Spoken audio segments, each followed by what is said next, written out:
I used to think like, oh, Brad Pitt, he's got such an easy life and he doesn't work hard. And then I remember No. like watching these trainers and they were like, it was this one guy who was like the trainer to the stars or whatever. And he was talking about some of the people that he trained. And I remember one of them was like Bradley Cooper. And the guy was interviewing him and he was like, oh yeah, I'm sure they show up late and they slack off. And he was like, dude, those guys that you see that are like the top actors, he's like, they're in here 7 days a week. They work harder than anybody. They come in early, they stay late. And I was like, oh yeah, like why would I assume that that's any different than what we do? Like anybody who is a legend like that, that makes things look easy is putting in 10 times the amount of work, time, and sacrifice than we see. And that's just what it takes. That's why I like this. It's kind of like no matter what they're doing, whether it's real estate, fighting, acting, comedy, science, it's the same shit every time, man. It's fighting up here, getting through that stuff, having the discipline, and how you do anything is how you do everything, man. So I love anybody who's a high achiever in success.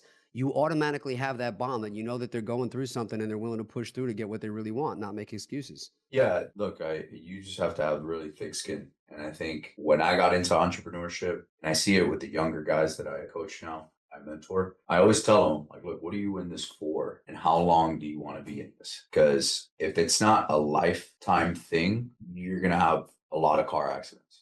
If you're in this to make a bunch of money in the next 3 to 5 years, don't get me wrong, there's nothing wrong with that. And you probably could achieve that for sure if you put up the amount of effort and time. You're not going to build anything of substance. That's for sure. When you expand out your timeline and your horizon, it's like, oh, yeah, those last 2 years sucked. Okay. Well, it's a good thing we got 40 years at this, right? So what's that? Less than 1% of that? It's not a problem, or less than 5%, whatever it is. So again, I made a post this morning about relativeness, right? It's all relative. It's like, oh, I'm not successful. Relative to who? Jeff Bezos? Neither am I.